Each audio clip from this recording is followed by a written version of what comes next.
আসসালামু আলাইকুম ওয়া রাহমাতুল্লাহ। আলহামদুলিল্লাহি ওয়াহদা ওয়াসসালাতু ওয়াসসালামু আলা মান লা নাবিয়্যা বা'দা। আউযু বিল্লাহি মিনাশ শাইতানির রাজীম। বিসমিল্লাহির রাহমানির রাহিম।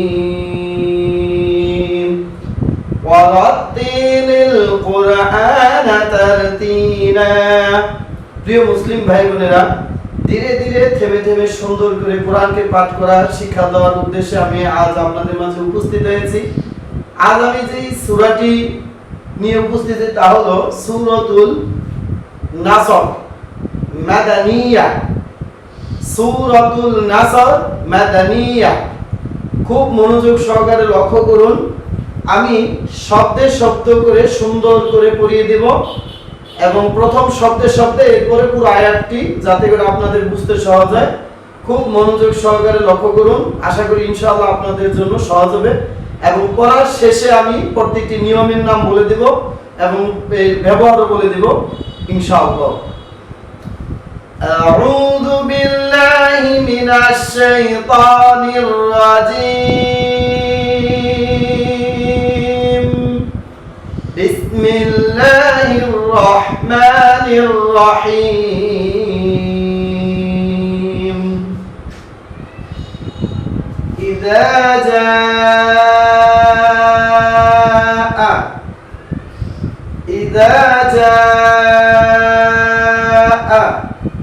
নাসরুল্লাহি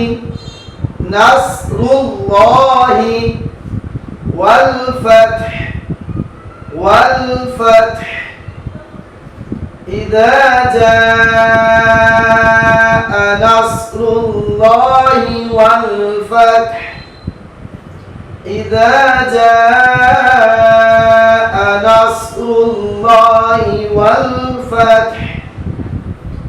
إذا جاء نصر الله والفتح ورأيت الناس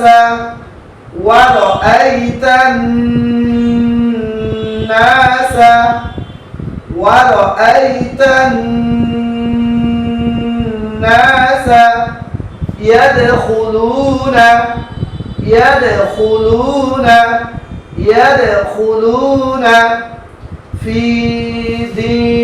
الله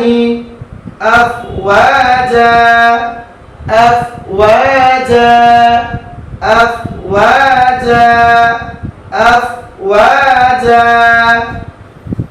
ورأيت الناس يدخلون في دين الله أفواجا. ورأيت الناس يدخلون في دين الله أفواجا. ورأيت الناس يدخلون في دين الله أفواجا. فسبح بحمد ربك واستغفر.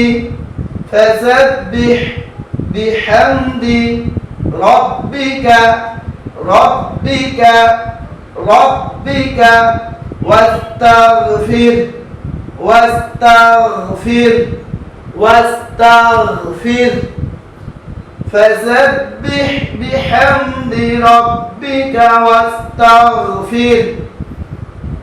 فسبح بحمد ربك واستغفر. فسبح بحمد ربك واستغفر. إنه كان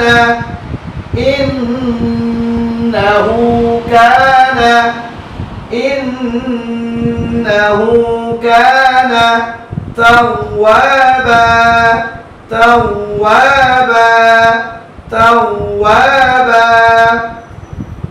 ইন্নাহু কানা তাওয়াবা ইন্নাহু কানা তাওয়াবা বিসমিল্লাহির রহমানির রহিম ইযা জাআ নাসরুল্লাহি ওয়াল ফাth ورأيت الناس يدخلون في دين الله أفواجا فسبح بحمد ربك واستغفر إنه كان توابا প্রিয় মুসলিম ভাই বোনেরা, এখন আমি আপনাদেরকে সূরা নাসরের যে তাজউইদগুলো রয়েছে, যে নিয়মগুলো রয়েছে, আমি এগুলো বলে দেব এবং তার নাম বলে দেব, তার ব্যবহার বলে দেব। খুব মনোযোগ সহকারে লক্ষ্য করুন। ইদা জা, ইদা জালের উপরে জবর, জালের উপরে খালি খালি, জালের উপরে রয়েছে জবর, এভাবে খালি আলিফ, মাদের হরফ। মাদের হরফে, মাদের হরফ এখানে একালিফ টেনে পড়তে হবে, নাম হলো মাদ্দি তবাই। যা জিমের উপরে জবর রয়েছে, এর বামে খালি আলিফ, এটাকে মাদে হরফ বলে। মাদের হরফের বামে আসল হামজা রয়েছে, এখানে চার আলিফ টেনে পড়তে হবে, নাম হলো মাদ্দি মুতাসিল। মাদ্দি মুতাসিল, এই চার আলিফ টেনের নাম হলো মাদ্দি মুতাসিল। ইযা জাআ নাসরুল্লাহি, রুল্লাহ, দেখুন এটা হলো প্রিয় মুসলিম ভাই বোন, এটা হলো আল্লাহর শব্দ। আল্লাহ শব্দের ডানের হরফে যদি আপনি জবর অথবা পেশ পান, তাহলে এই আল্লাহ শব্দের লামকে জিহ্বার সাহায্যে মোটা করে পড়তে হবে এবং একালিফ টেনে পড়বেন। তাহলে এখানে আল্লাহ শব্দটি মোটা হবে নাসরুল্লাহি ওয়াল ফাth। দেখুন প্রিয় মুসলিম ভাই বোনেরা, খুব মনোযোগ সহকারে লক্ষ্য করুন। এখানে ফা তা হা, এই তিনটি হরফই হামজের হরফ, তিনটা হরফই হামজের হরফ। ওয়াল ফাth, ফাth ইযা জাআ নাসরুল্লাহি ওয়াল ফাth। লাস্টের হরফটির নাম হলো হা, হায়ের উপরে পেশ রয়েছে। প্রিয় মুসলিম ভাই বোনেরা, কুরআন মাজিদ তেলাওয়াত করার সময় 7টি চিহ্নের উপরে ওয়াকফগুলো এভাবে সাকিন বসিয়ে পড়তে হয়। চিহ্নগুলো হলো এক জবর, এক জের, এক পেশ, দুই জের, দুই পেশ, খাড়া জের, উল্টো পেশ। তো এখানে এক পেশ রয়েছে, ওয়াকফ করার কারণে সাকিন হবে, যেমন ফাতাহা জবর ফাth, ফাth, ফাth, ফাth ইযা জাআ নাসরুল্লাহি ওয়াল ফাth ওয়া রাআইতান, তার উপরে জবর, এর বামে তাসদীদুল নুন, এটাকে ওয়াজিব গুনাহ বলে। একাধিক পরিমাণ গুনগুন করবে না, নুনের গুনায় মুখ ফাঁকা রেখে, নুনের গুনায় মুখ ফাঁকা থাকবে। ওয়া রাআইতান, আমাদের লক্ষ্য করুন, ওয়া রাআইতান নাসা, ওয়াজিব গুনাহ করার পর নুনের উপরে দেখুন জবর রয়েছে, এর বামে খালি আলিফ, মাদে হরফ, একালিফ টেনে পড়তে হবে, নাম হলো মাদ্দি তবাই। ইয়াদে, ইয়াদ জবর ইয়াদে, তালে সাকিন রয়েছে, এটা হলো কলকলা। কলকলা শব্দের অর্থ হলো বাঁকা আওয়াজ বা নড়াচড়া করা বা কম্পন সৃষ্টি করা বা প্রতিধ্বনি বা রিপিট আওয়াজ, আপনি যাই বলুন না কেন। তো কলকলার হরফ হলো 5টি, বা জিম দাল ত কফ। বা জিম দাল, এই 3টি হরফের কলকলা নিচের দিকে দাবিত হবে, ত কফ এই 2টি হরফের কলকলা উপর দিকে দাবিত হবে। কলকলা হলো 3 প্রকার, কলকলা আকওয়ি, কলকলা কওয়ি, কলকলা দাইফ। এটা হলো কলকলা আকওয়ি না, এটা হলো কলকলা দাইফ। প্রিয় মুসলিম ভাই বোনেরা বলেছে এটা হলো কলকলা দাইফ। কোরআন পড়ার সময় আমরা এই 5টি হরফে যদি সাকিন পেয়ে যাই আর ওই হরফে যদি সাকিন পাওয়া যায়, কলকলার যে 5টি হরফ, তাহলে এটাকে কলকলা দাইফ বলা হয়। আবার লক্ষ্য করুন, ইয়া দাল জবর ইয়াদে, এই কলকলাটার নাম হলো কলকলা দাইফ।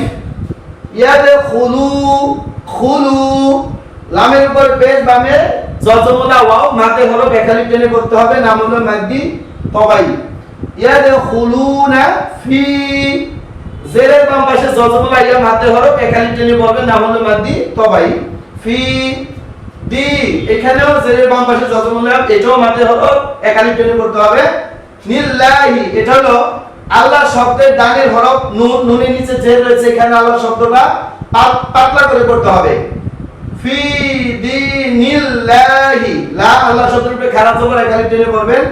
নিল্লাহি আফওয়াজা, এখানে অনেকে পড়েন আফওয়াজা, এখানে আফওয়াজা না, খুব মনোযোগ সহকারে লক্ষ্য করুন।